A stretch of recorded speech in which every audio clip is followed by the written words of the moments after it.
What's up, everybody? Welcome to the Game Over Greggy Show. I'm one of your hosts, Greg Miller, alongside the producer / seducer, Nick Scarpino. What up, Greg? I'm glad you're trying out a Heather Gray shirt. I forgot I was going to be on camera today. This is like my grungy shirt. No, it isn't. This PBS one. I love this PBS one. It's got like a lot. I work out in it a lot. Yeah, you do. Yeah, you do. Kind of work out in every shirt. My wardrobe has gone downhill lately, so I'm trying to bring it back uphill. It's not unsuccessful. I was gonna say, well, where's the shirt you wore? Kind of Funny Live 2 was awesome. That's my first attempt to bring it back. Yeah, that needs to be your new aesthetic. Because goddamn, did you look the short sleeve collar shirt? Thank you. Yeah, I really like it. The thing is, when you have a wife, you shop as a unit most of the time, and so she just came around to that style because I was like, I want a short sleeve shirt. She's like, it's too hipster. I'm like, I'm just gonna try this on and see what it looks like. And there's a specific brand that I buy that fits me very well, and that happens to be that brand. What's the brand? It's Get a called free AG. shirt. AG? Yeah. They usually make jeans, but they also have shirts. And so when she goes to buy jeans, I'll walk over there and try those shirts on, and they're fairly okay priced. And I tried it on. I was like, this fits really, really well. She's like, you should buy that. I'm like, see, I should buy it. And then I think it was like $80. It was not bad. And then she made fun of me. She actually made fun of me today for having way too many. She's like, I think you could use one or two more gray shirts. And if you want, you could probably use a couple more black shirts with graphics on them if you wanted to. And I was like, oh, someone's talking shit. That's what's happening right now. Yeah. You know what happens when they talk shit. Over here, the pride of Long Island, Colin Moriarty. It's good to be here with you today. It's good to be here with you today as well. It smells wonderful in this house. Your mother cooking an Italian feast out there. She is. I hope there are endless breadsticks. Will she if put you on say a that white, again, you're not eating any will of she the put on a Italian white food. shirt and a tie to serve me? I hate you. You're not eating any of it. Oh no, please. I'm so hungry. Over there, the pure one, Tim Gettys. Let him host. Was You that an got cut Olive off, wasn't Garden? It was an Olive Garden reference? An Olive Garden. Olive Garden. Olive Garden. They have the House Olive Garden. Thank you for that. Yeah, Colin, seriously, on a serious note, what do we have to do to get your mom to come cook us dinner every night? I'll fly her out here from real America, and she'll. It was a Patreon tier. Yeah, Okay. she'll. Yeah, we're supporting her on Patreon. Because those meatballs are looking and smelling A-okay. Yeah, I'm excited. Yeah, we'll eat when the sauce is ready. I mean, it's a little late. I don't know that the sauce is gonna be ready anytime soon, but Part of the way I understand Italian to go, it's like when you're here, you're family. So I mean, like everybody's sitting around talking and stuff. Like, oh, this is from real America. This is real Italian stuff. If the meatballs aren't ready, they'll bring the breadsticks out. Don't worry about it. Right. It'll be great. Do we get endless soup and salad, too? Yeah, that's how it works. They come by with the cheese, see how much you want. Your culture is a joke to us. A punchline. fair enough. Have a good show. If you didn't know, ladies and gentlemen, this is the Game Over Greggy Show. Each and every week, 4, sometimes 5 best friends gather on this table. Each bring a random topic of discussion for your amusement. If you like that, head over to patreon.com/kindafunny, where you can support us, get the show early, submit your own topics, and get a bunch of goodies that Tim loves. I like them a lot. You get exclusives Tim too. loves goodies. I love them goodies. Colin and I just did goodies, exclusives with our my mothers. goodies. They'll be up soon. So that's just $1. You give $1, you get those exclusive episodes each and every month. But if you have no dollars to give, no big deal. Head over to youtube.com/kindafunny, where we post the entire show topic by topic, day by day, until the big thing goes live on the Big Deal Friday, as I call it. Big Deal Friday. Big Deal Fridays. I like that. That's Big Deal good. Friday. Kevin, from now, make a note. Right in there, put email Colin, Big Deal Friday. And all the tweets on Friday, Colin, need to reference Big Tweet Friday. No, Big Deal Friday. I'm never gonna. I refuse to use that term, and I'm gonna change the Hootsuite password too, so you can't go in there and do it yourself. I kind of like it. I think we're all the same level of tired deliriousness. Oh yeah, Kind of Funny I'm out Live of it. 2 Absolutely. was last weekend. Thank you all for coming out from around the globe to hang out with us And here. if you weren't there, thank you for being on Twitter, using the hashtag KFL2, following along. Thank you for being on Facebook, on the forums, Yeah. on the Patreon. Right? We were worldwide. We were trending. Thanks to all y'all motherfuckers. Yeah, it's crazy. So thank you. Thank very you for much all your that. support. We've said 1,200 people were there. Mm-hmm. That's the official count. Yeah, They're a little that's bit what I'm more. saying. There were a little There bit was more. more than that, but I'm going to say 1,200. It's a nice number. We're rounding down to be nice. Yeah. Tim, is this your topic? Oh, of course this is my topic. Okay. Yes. Then let me be the last to congratulate you on the success of Kind of Funny Live 2. Thank you. You Thank killed you yourself very for much. it. Yes. Nick, you killed yourself for it. It was not easy. Kevin, you killed yourself with the show for it. Kevin's feet hurt so badly after it that he couldn't walk. I know he called. Tim's little brother had to carry him out like Yoda on the back of Luke. A Dagobah. Yeah, and in a little Dagobah. blue bag, a little blue sack. Colin, Yeah. I want to congratulate you and me on doing as little as possible. You nailed it though. It was so good. Although I said on Colin and Greg Live that I actually was responsible for the whole show and the entire production. You crushed it. Yeah. It is. It's true. It was a great show. The power of persuasion, as we've been calling What was it. it like from your guys' perspective to walk in and sort of see the venue and the production for the first It time? was awesome. I mean, I think we had been abreast of the situation. You kept us updated. We knew what was happening and how the stage was going to look or whatever. But when you're like, it's going to be a 100-foot video wall, and this is like the catwalk or whatever, you're like, oh, okay, I can picture that. But to get there, and when they finally had the video wall working and showing all the videos and seeing like what Jack Trenton looked like in glorious 4K Jackie D. when he's 100 feet tall, that was amazing. But more was like, yeah, the venue itself of walk. I guess when we were going there, I was talking to another video game journal, I forget, who was going, oh, I'll see you there tomorrow. Like, isn't that where they did the Final Fantasy 13 reveal? And I was like, oh, you might be right. I remember going to the Final Fantasy, but I don't reveal, but I don't remember where it was. So to walk in and not really remember the space, but to see how awesome the friends and family balcony looked, and then to see like, it was the little things for me, the kind of funny face on the wall projected through a spotlight and multiple times, and the blue lights outside of the Regency, the blue lights inside, the line around, like it was surreal to get there and see how the drawing came to life. Yeah, it was fun. It was a fun event. Oh yeah. Let's do it again no sooner than 1 year from now. Oh man, I want to do it now. You can push it out Let's do one it more forever. year. No. So Tim, Yes. how do you feel? I feel you did amazing. it. I mean, so that's the things. Like last year, it was the best night of my life. This year, new best night of my life, and it's Yeah. by a long shot. Like that, it was just incredible. It went off perfectly. Like I could have not asked for that to go better. Of course, I can go back and criticize little things here and there, like, oh, I wish I did this or whatever. But it's like, man, nah. Overall, it's perfect. It's a masterpiece. It's a 10 out of 10. You know, and I was very, very happy with it. It was so much fun seeing all you guys, and like what I appreciate is that you all wanted to like it. I think that's the most important thing, is that every single person there wanted to like every single thing that was happening. And that is the key magic that made this happen. If any other group of people was on that stage, this would have been the dumbest thing ever. Sure. Because it was us, it was the dumbest thing ever, but people loved it. And I think that's the magic that we all have together, where it's like, it's a positivity that you got to have. Like it's the same shit that when you look at press conferences, like the same, like two different people can watch a press conference and be like, that sucked, or, oh my God, that was fucking amazing. And all it really takes is you going into it wanting to like it or wanting to hate on it. And Yeah. Kind of like how Greg went into Batman vs Superman wanting to like it, so he did. But I mean, but there you go, That's right? actually Like, probably a good point why you hated it. I wanted to see it fail. You hate comic book movies. No, I You don't. hate superheroes. You hate anything popular. You're a hipster. No. Mm. but I was really happy that that all of you guys like gave us the opportunity to just do things for you and just be like, we think you'll like this, and then you did. You know, and I think that that's a really, really kind of, it's asking a lot actually, Yeah. but I think that the equation worked out, you know, both sides. It's this plus this equals this, and all of those things were good. What I want you to do is run me through last week for you, because you weren't here at all. So, Yeah. and like that was the thing. We said on the shows you're home editing, but I mean that you were working like how many hours a day generally? I mean, it wasn't even so much about that. It's easier to say how many hours I slept, which was like, I think like 4 to 5 hours a night was max. Like there was nights that I didn't hit that much, but what I was doing was editing all of the videos that played on the video wall behind everybody, because early on me and Nick were talking about it, and Nick's brother Matt was like, let's get a giant LED video wall, and I'm like, that is fucking incredible. But then the thing with that is that means that there needs to be something on it at all times. So Nick made a whole bunch of awesome stuff for me to play with. Like he made the loop that kept saying Kind of Funny Live and all that stuff. Our outlines and stuff. Looked super fucking cool and really awesome.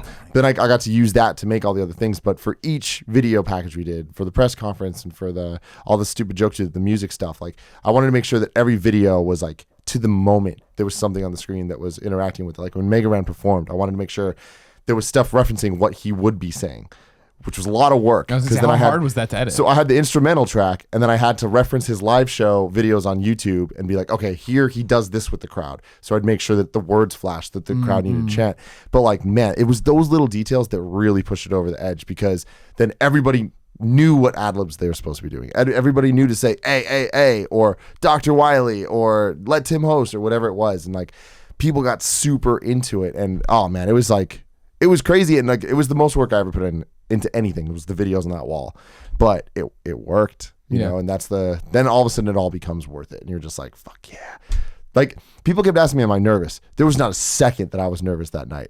I was so excited. Like, I've never been more excited in my life. I didn't stop smiling the entire time. People keep tweeting at me pictures throughout the night. They're like, Tim did not stop smiling except for when he was rapping. Then he was Thug Life. I'm like, yeah, that's how I felt. That's what you have to do. Mm-hmm. That's what Tone Deaf taught you. That is what Tone Deaf taught me. Yeah, that's the one thing. But what I wanted to do was, because I think that we kind of get into a little echo chamber of what we do and then just kind of forget that there was thousands and thousands of people that weren't there. Yeah. So I kind of want to run through a recap of the night. One of you guys can start it off so I'm not talking a lot. A recap of the night, Yeah. just starting from the fans' perspective? Just everything. What happened? Kind of Funny Live 2. Oh, I mean, yeah, it was, first of all, an amazing show as well. Congratulations. I think one of the highlights and what started the show off was Mr. Bernie Burns coming in to actually host the thing. And Bernie's a guy that is incredibly sort of impressive to me. Not just because of the fact that he's one of the founders of Rooster Teeth, not because he's, made one of the first like amazingly viral shows ever on the internet, but because he could legitimately have a good career as a stand-up comedian if he wanted to.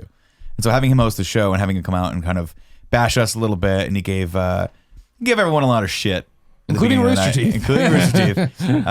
Which was all in good fun. And I think specifically because he knew a lot of folks from my jam were going to be there, he roasted them a little bit, which was cool. Of course, he passed all that through us beforehand, so any of his insults were pre-approved by us with the understanding that they were going to be good-hearted and fun and not supposed to be actually insulting. And then he introduced us, and we each had our own video. Well, even before this. So before this, there was. You want to talk about the actual setup? Yeah, I want. of the thing? Well, not even so much that, just like the show. So it starts off with Grimecraft. Oh yeah, doing with the like pre-show hour and a DJ. half long DJ by Grime, who has the most amazing hair on the planet. By the way. Sure, amazing hair, but I enjoyed that after he came off, he went right to hard drinking. And then the was rest of the lit. night, he kept coming up to me, and since he, a drunk man's words or a sober man's thoughts, he just kept being like, this is the best video game show I've ever been to. That was the best performance I've ever had. And then he woke up and tweeted that same stuff. Like, the audience was on another level for him, and that continued obviously throughout the night, but goddamn, were you guys awesome for him. We had the same thing. Mike Drucker made an appearance as well. Our good friend Mike Drucker came all the way from New York to be with us. And I was like, so how intimidating was his audience to perform in front of? Because for a stand-up, the difference between a 50-person club versus 1,000-person like kind of concert venue like this can be daunting. Like, it can be different. It's different acoustics, different environment, like different laughs. Like the laughs come in waves depending on who's heard what at what point. And I was like, so how was that? He was like, honestly, I was a little nervous before, and then I stepped out and realized it was your guys' audience, and you guys, they want to laugh. Like they're here to have fun. They're not standard people at, a comedy club who half came to have fun, half just are drinking, and then there's one or two nut bars in there that just came to be assholes. Mm-hmm. And he's like, all your guys were like ready for the joke, ready to have fun, ready to laugh, and they laughed. And of course to Drucker's, just some kind words for Drucker. He was awesome. He was He's great. hilarious. And he asked even that we could break it out and kind of put it up. So we might end up putting that up. We should check with him just to double check, but I'm pretty sure he's okay with it. Because a lot of guys, he works on his stand-up act all year. So I don't know if he wants us to he's spoil fine. his jokes. That's definitely going on. Okay, cool. He was hilarious. But even before that, it was a long week. So the Thursday or Friday before Kind of Funny Live, we did rehearsals. Mm-hmm. And we'll probably, hopefully, part of me is like, do I ever want those rehearsals to see a light of day? And then the other part of me knows that Kevin's just going to put them up without me knowing anyway. So Thursdays, we rehearsed. Thursdays we aerobics. rehearsed through aerobics. And some of the intros went through the run of show with you guys. That was the first time you guys had gotten exposure to that. Went through all the videos, made sure, any questions you guys had was ironed out so that we didn't have to, because if you guys had questions, then our technical crew's really going to have questions. So it was good to start with you guys first. Then we did the aerobics, which was actually the thing I was most scared about until Tim told me I had to memorize rap lines. And then I became actually scared. Oh, yeah. Because for some dumb reason, I could not remember the rap lines. Like, I just couldn't remember the lyrics whatsoever. Even up to the night, I even screwed one of them up at the show. Didn't matter though. Didn't matter. At all. I kept going with it. But that was actually, I was actually not nervous. Looking at the run through, looking at where Tim was with the videos and knowing my crew that we hired, I was like, I'm not nervous at all about this. I know they're going to load in. I know we're going to have plenty of time to rehearse, at least do a full run through of the show to tech it out. And then whatever happens after that happens after that. It'll be a normal shit show, right? It'll be a normal garbage truck on fire. And it was. Totally. It was the most professional, polished garbage truck I've ever seen in my life. And it was still very much on fire. And so Friday we had as a kind of holdover day, which was good for rehearsals because Tone came in and we were able to rehearse his stuff, our stuff. And I felt a little bit better after that. But even before that was flashback like 3 nights. My wife and I are, people are like, what the fuck is that? I'm bouncing around our apartment and my wife's like choreographing this aerobics number with us, and she's like, stop, go back to 1. You need to do this. Longer arms, like extend more, smiles all the time. And so a huge thanks to my wife for putting up with that, because it cannot be sexy to see your husband dancing around in tiny little shorts on stage in an aerobics outfit. But she loves me anyway. Yeah. So yeah, taught you guys those moves. You guys surprisingly picked them up very, very quickly. For all of our level of coordination, with the exception of Greg, who I was behind when you did the aerobics number and did not realize that you flashed the audience your nipples. Yeah.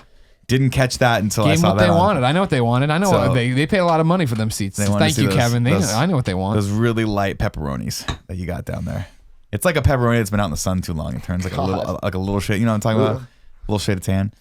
So then, of course, Friday night we were able, which this week couldn't have gone off better for me, because a lot of my family was in town, and I was actually able to see them and not be asshole Nick. Oh, nice. Yeah, I was actually like, hey, this is good. I feel good about this. I'm excited for you guys to see the show.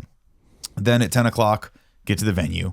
Loden's already been going for 2 hours, but my brother was kind enough to be like, you don't need to be there. I'll take care of supervising where things are going to go. Don't worry about it. Just show up when you can, so we can start answering some other questions about layout of merch and where step and repeats for signings and stuff are going to go. And then you guys got there around noon, and then we started rehearsing right around 2:30 or 3, which was close to when I thought we were. That's what I had scheduled for. And we went through the show, and it started. We started with just the intro, and Bernie showed up all day for rehearsals. It was like, this is going to be fucking awesome. Like, because Bernie really didn't know what to expect. This is not the kind of show that they do. Like, they have fun, but most of their kind of bigger productions are, they make movies and internet shows and RTX. More of a convention. RTX, yeah, which is a whole different ball of wax. So this, I think, was interesting to show them, because a lot of people were like, I don't know what to expect. And what they got really was a variety show. What they got was closer to a Broadway act than it was.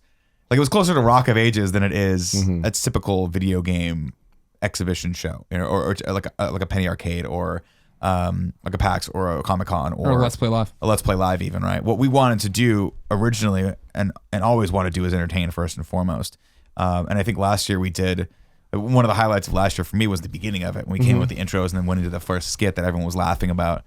And so the goal was to push that, pretty much have that going throughout the entire night, which I think we did a really good job of. Yeah, I mean, I think that the idea for me was it's about payoff of all the inside jokes we've created over the last year. And you can look through all the different sections, and it's just like, it all makes sense for the people that are there. Yeah. It doesn't make sense for anybody else, but that doesn't matter, because the fact that it makes sense to everyone else makes it make sense, where it's like, it validates it. It's just like, oh, well, someone thinks this is funny, so it obviously is funny. Like, the security guards there had no idea what the fuck was going on. They were so confused.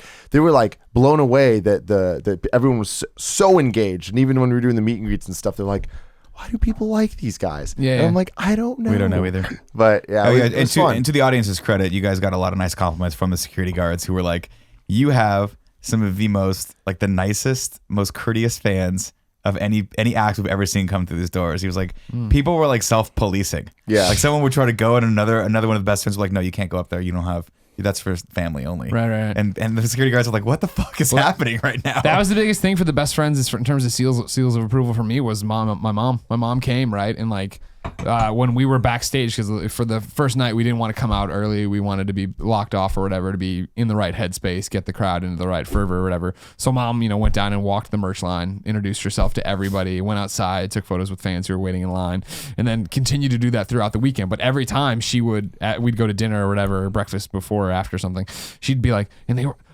these boys kept coming up to me and telling me you changed their lives and you got them through this and da da da da. I'm like, yeah. That tends to be the way. She's like, this is amazing. You have made an amazing community. They are amazing kids. They are amazing people. I was like, I know, Mom. I know. They're really cool. They really are. They really are. It's crazy to think. We do the rehearsals, right? Everything goes fairly well. We tech a couple other things out. Everyone showed up on time. We were able to tech all the acts out, do tone stuff, which is a little more intricate, a couple more times. And then the show starts, and I start getting nervous, right? So 7 o'clock, the doors open for VIP, and they get to come in a half hour early, and the merch is all set up, looking fly. And I'm like, I can't wait for people to attack this. And I'm getting nervous at this point, because I'm like, okay, this is a lot of moving parts, and we've worked really hard to make sure the show comes off. And again, we strike that balance of, I want everything to look and feel seamless, even though it's going to be chaos, right? Like what we do, I always wanted to, like I want to keep some level of professionalism to what we do, but also not lose that level of who we are, which is really kind of like tongue in cheek. And I was even talking to Matt, and he was like, "I had a bunch of questions for you." I was like, "Well, why didn't we give you a mic? We should have given you the Kevin mic, and you could have interrupted the show whenever the hell you wanted." And we're like, "What's going on?" And he's like, "You can do that?" I'm like, "Yeah, that's what we do. It's what we do." Yeah. You know, that would have been funny. That would have just been an added dimension, even though kids would have been screwing with you the entire time. But the show starts rather. Birdie comes out, does his thing. I'm listening to him like he's killing. I'm getting nervous because this is a tough act to follow. It's got to be good. Then the intros start, and I'm like, oh man, this has been a long time to make. We're already tired because we've already worked the entire week leading up to this, and then I've already been there since like 9:30, and we've rehearsed, and my energy level is getting low, and I'm like, oh, this is gonna be tough. It's gonna be hard to get through. And then my intro starts, and I come out to Queen, and I look, and the first person that I saw was Ski Bike Mike, and I was like, Snowbike Mike. And I was like, that's Snowbike Mike, and that's Daryl. And I'm like, oh wait, that's Kaylee. Oh, and I'm like, oh shit, I know all these people. Right. And from that point on, I was like, I'm not nervous anymore. Yeah, we good. It was like we good. Because I looked out, and I'm like, wait a minute, these are all people that I've met and hung out with on multiple occasions. And I actually started thinking, I'm like, and then I realized all the people in the balcony were just people that my friends and family that I've known since either my entire life or since I got into the industry. And I'm like, oh wait, we're just gonna go show off and like be goofballs for our friends right now. Yeah, that's all this show is. Mm-hmm. That's it. Colin, was that the same for you? Because backstage you were nervous. Yeah, uncharacteristically. I was. I was telling Greg. Greg and I were together. We usually are. Before I don't like it when you touch my. I kind of actually do like it when you touch my ribs. We were together and just talking like right when everything was kind of like maybe 4 or 5, 6 minutes before the show began.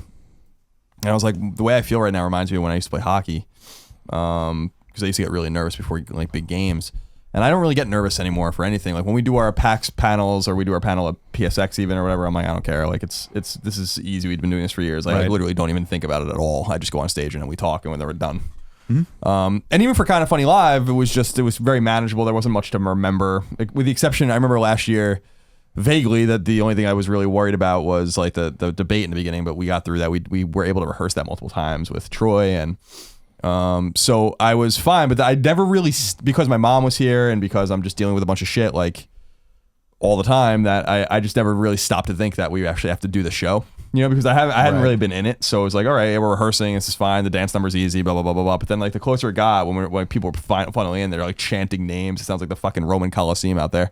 I was like, yeah, we actually have to do this, and I need to make sure it's fine. Mm-hmm. And so, but my nerves dissipated pretty quickly. Like what I realized was, especially after we did the aerobics routine, which was very straightforward and just takes a little bit of rhythm and it's silly kind of thing. Mm-hmm. This is fine. It's not a big deal. But I was super heartened by the response. I mean, when I walked out, I couldn't even see the crowd. The lights were so bright, and I just like kind of just walked out slowly and kind of just like pretended like I was surprised that anyone was there, basically.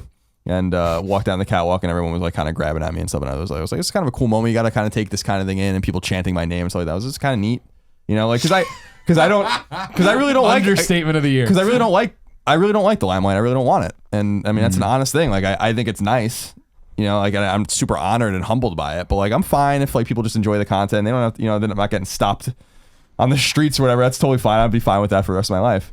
I just want people to enjoy what we do. I don't want it to be like really about the reception of me. I want it to be a reception about our product and about all of us. So like that kind of thing is very rare for me, where I'm like, I should just enjoy this and like kind of soak it in a little bit. And so I did. And I think that the dance number after all of our introductions was fun. And the lip sync battle was fun, and performing with Ran was fun. You killed that rap verse. Yeah, I can't. I still haven't found it. So many people have put up clips and Instagrams and Periscopes. I keep looking through them, I want to see it in context of when you bust out and do, because I know even you put up an Instagram about it or whatever, or a Facebook video. But I want to see it, I was happy in full. Yeah, it was just a cool moment because I'm such a huge Mega Ran fan. I've been for a long time, and I really love the song Wily because it tells the story of Mega Man. And you always say better than most of the game. Yeah, most of the game. I mean, it puts the story together in a more coherent way about how Wily and Light made these robots together, and Wily betrays Light, and because he doesn't get any of the credit for the robots, and how my verse is all about how he reprograms the robots and he thinks Rock and Roll, who are Mega Man and Roll, are useless robots, and just leaves them there. And meanwhile, he could have reprogrammed them from the beginning and saved himself all this trouble. Which is, an interesting kind of. That's why Mega Man's story is so interesting to me, because there's way more to it than people think if they just have Capcom doesn't explore it. But yeah, I thought that the verse was cool, and I tried to with that particular thing. I just tried to. Rand was nice enough. I was like, I really like that particular verse. Can I do it? And he's like, you can just do it yourself, like as long as you want. So I'm like, I'll do it up to this line. You can jump back in. And we just rehearsed it once, and it was fine. I just needed to be a little bit louder, and so I was when we were performed, I think. And it was. I tried to just stay. I wanted the crowd to think that I was just going to be a hype man, so I tried to stay in the back and just kind of walk around and stuff. And then after the first chorus, he's like, you want to take the verse, whatever. And I just point like me. Are you talking to me? And then I just walk on the catwalk and rap. And it was fun. I wanted to be like nonchalant about it and surprise people.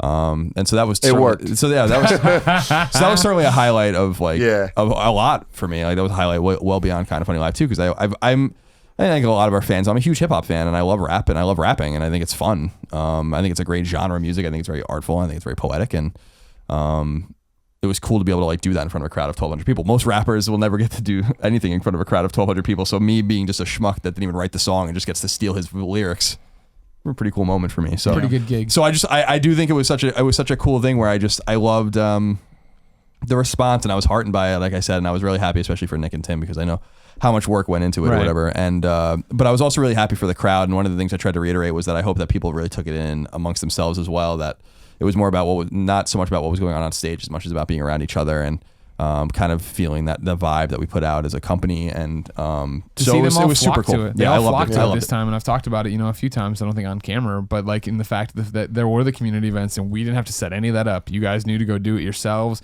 You'd look at these events. There's 150 people running around Pier 39 or whatever. Like, holy shit, way to go do that. So and even fun. the people who weren't that group, they were the ones that, all right, run into each other somewhere else and go off in these smaller groups and go be a part of that. Yeah. And that's the thing. Like my mom asked me, I think after Sunday at dinner, like, what was your favorite memory or whatever from it, or what was your favorite part of Kind of Funny Live 2?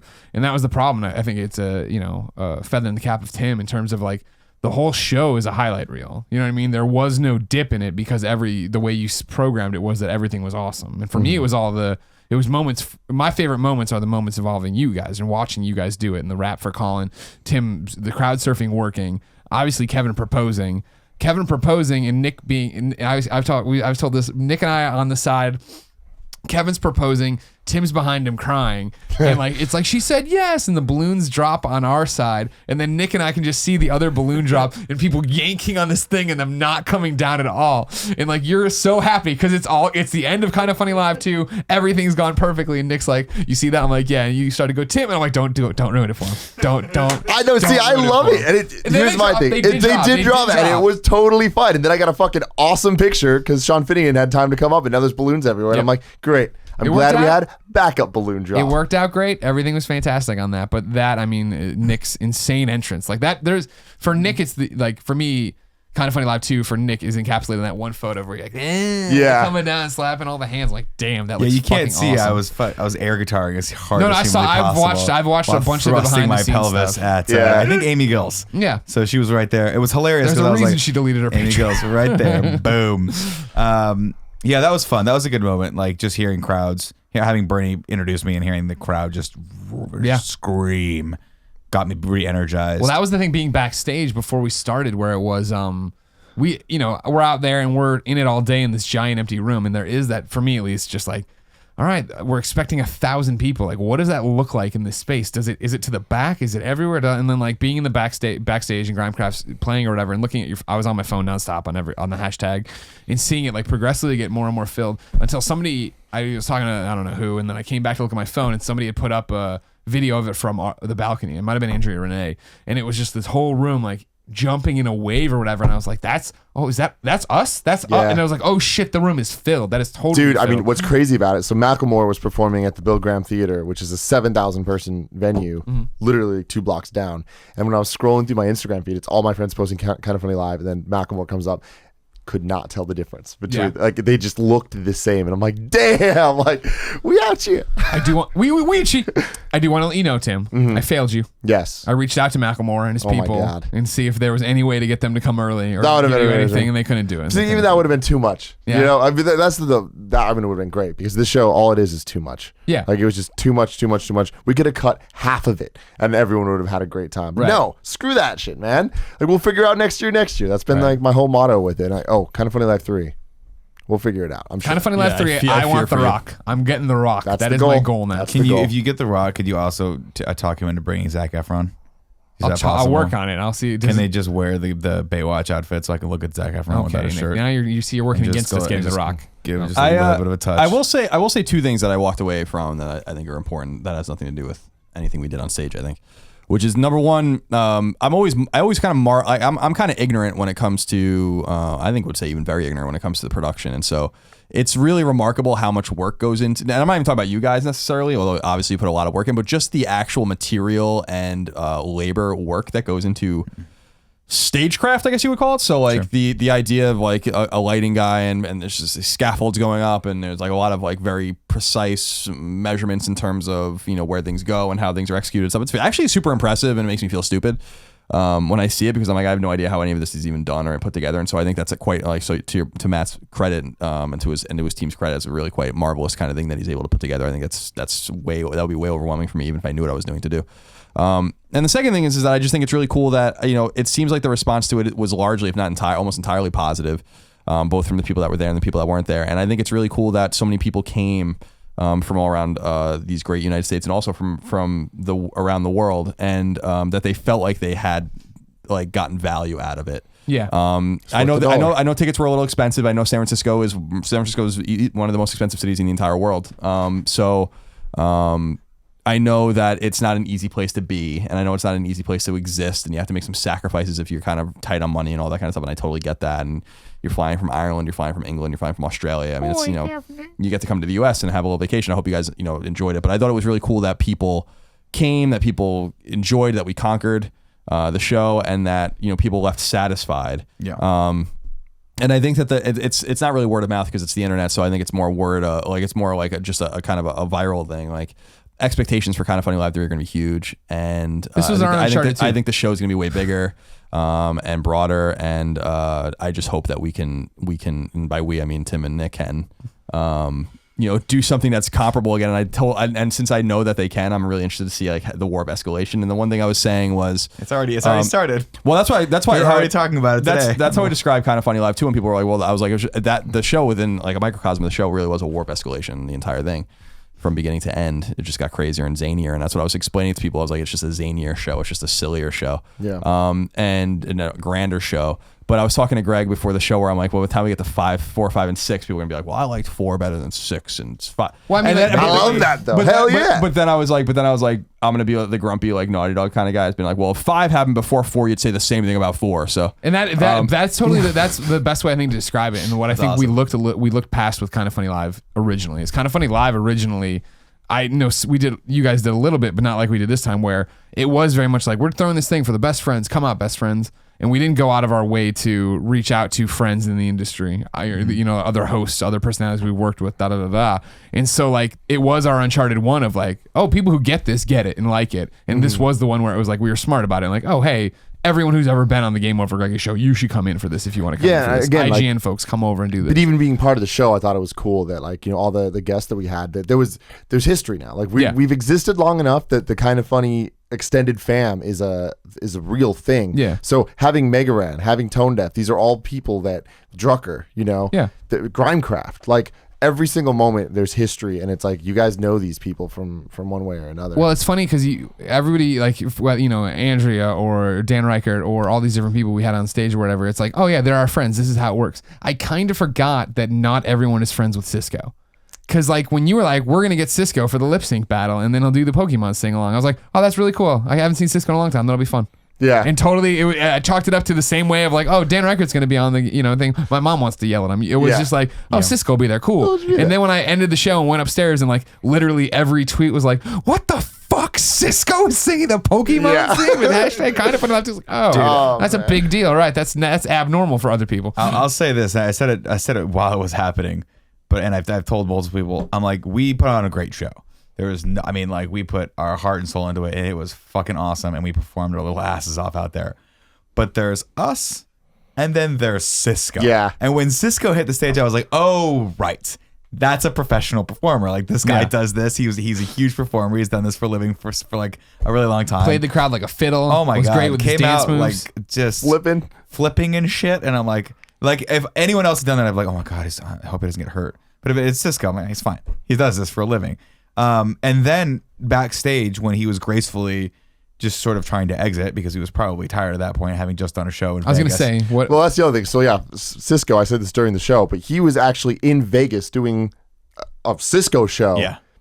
Hours before Kind of Funny Live. He had to leave that shit as early as possible, get on a flight just to make Kind of Funny Live, and he totally made it work. Yeah, which is awesome. And so, but as he was exiting, I mean, the crowd that was forming around him was getting unruly, and it was all of our friends. I looked over, I was like, all of our friends and family are freaking out over Cisco right now. Anyone who could get backstage is freaking out, and I started freaking out, and I'm like, wait, I've met him before. He's a really nice guy. He knows me my name, and I was like, I got to get my wife and my sister-in-law and see if they want to meet Cisco. So I like ran over. Yeah. But in the time it took me to wade through the crowd of people that who were all my friends who were like, good job. I was like, I want to talk to you right now, but Cisco's back there, and I want to see my wife. By the time we got back there, he was already making a great Yeah, exit out they the had to back, and I bounce. was like, oh, They had to bounce because they were going to Alabama for another show. Yeah, The next morning. crazy. Thank you, man. Cisco. Hard work. Utterly insane.